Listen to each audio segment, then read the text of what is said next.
नामक नगर में एक बहुत धनी साहूकार रहता था। उसके घर में धन की कोई कमी नहीं थी।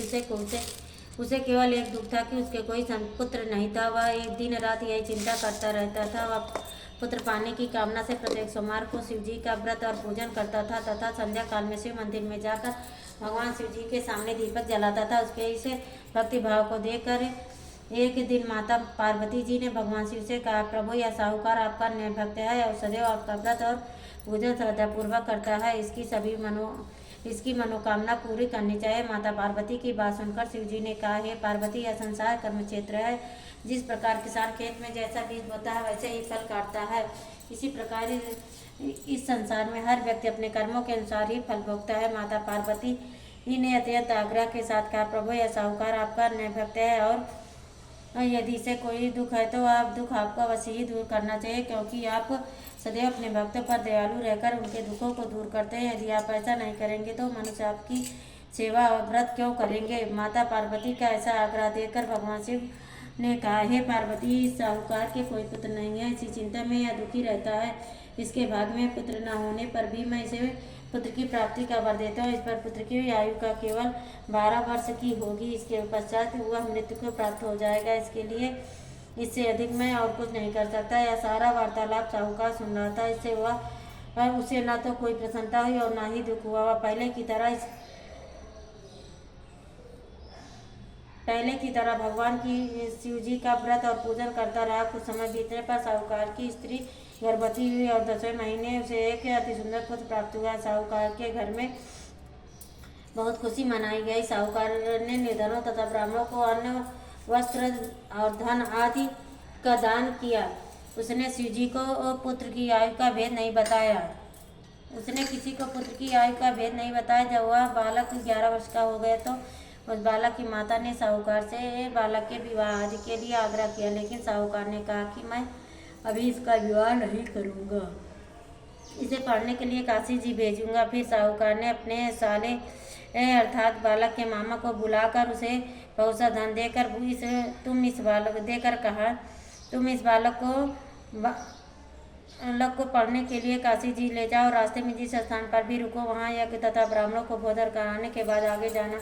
वह दोनों मामा भांजे यज्ञ कराते और ब्राह्मणों को भोजन कराते हुए जा रहे थे। रास्ते में प्रताप नगर नामक शहर पड़ा। उस शहर के राजा की पुत्री का विवाह था, इसलिए शहर को अच्छी तरह सजाया गया था। दूसरे रोज राजा का लड़का जो राजकुमारी से विवाह के लिए बारात लेकर आया था, वह एक आंख से काना था। उसका पिता इस बात से बहुत चिंतित था कि कहीं वर को देकर कन्या के माता पिता विवाह से इनकार न कर दे।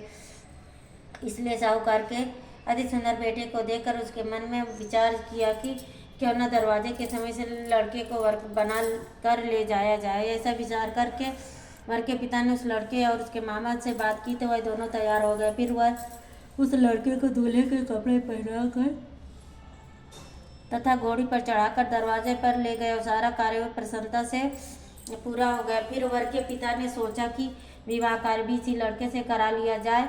ऐसा सोचकर उसने लड़के और उसके मामा से कहा, यदि आप फेरों और कन्या का दान के काम को भी पूरा करा दे तो आपकी बड़ी कृपा होगी। उन्होंने स्वीकार कर लिया और विवाह कार्य भी इसी तरह से संपन्न हो गया। परंतु जाते समय लड़के ने राजकुमारी की चुनरी के पल्ले पर लिख दिया कि तुम्हारा विवाह तो मेरे साथ हुआ है, लेकिन जिस राजकुमार के साथ तुम्हें भेजा जाएगा वह एक आंख से काना। मैं काशी जी पढ़ने जा रहा हूँ। लड़के के जाने के बाद उस राजकुमारी ने जब अपनी चुनरी पर ऐसा लिखा हुआ पाया तो उसने राजकुमार के साथ जाने से इनकार कर दिया और कहा कि यह मेरा पति नहीं है, मेरा विवाह इसके साथ नहीं है। वह मेरा पति तो काशी जी पढ़ने गया है।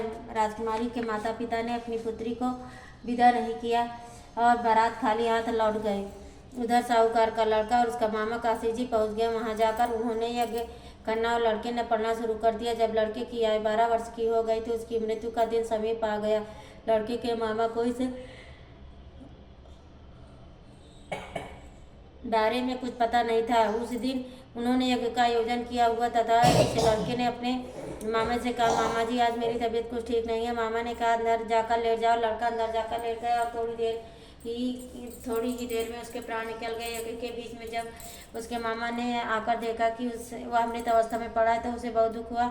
उसने यज्ञ का कार्य अधूरा रह जाने के डर से किसी से कुछ नहीं किया और संयम रखा। फिर यज्ञ का कार्य समाप्त कर ब्राह्मणों को चले जाने के बाद उसने रोना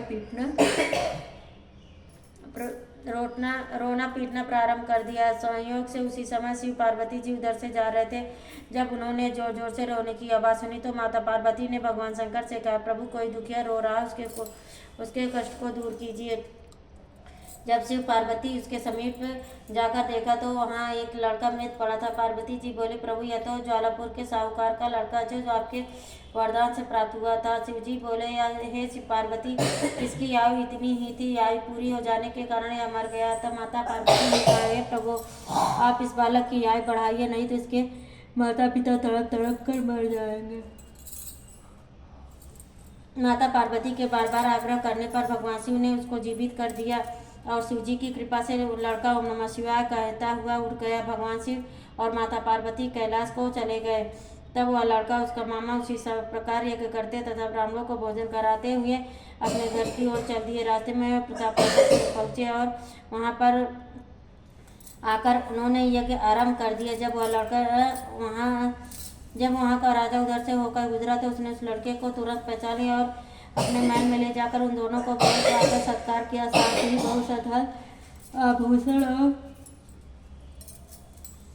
वस्त्र देकर उन्हें राजकुमारी के साथ विदा कर दिया। जब वह अपने शहर के निकट पहुँचे तो मामा ने कहा कि मैं पहले तुम्हारे घर जाकर सूचना दे आता हूँ। तब जब वो उस लड़के के मामा घर पहुँचे तो साहूकार और उसकी पत्नी घर की छत पर बैठे थे और उन्होंने यह प्रण कर रखा था कि यदि हमारा बेटा सकुशल आ गया तो वो हम नीचे आ जाएंगे, नहीं तो छत से कूदकर अपने प्राण त्याग देंगे। इतने में उस लड़के के मामा ने आकर बताया कि आपका पुत्र सकुशल वापस आ गया है। तो उनको विश्वास नहीं हुआ। तब मामा ने शपथपूर्वक कहा कि आपका पुत्र अपनी स्त्री के साथ आया है। तो सेठ अपनी पत्नी और सगे संबंधियों के साथ नगर द्वार तक गया और आनंद के साथ उसका स्वागत कर उसे अपने घर ले आया। वह बड़ी प्रसन्नता के साथ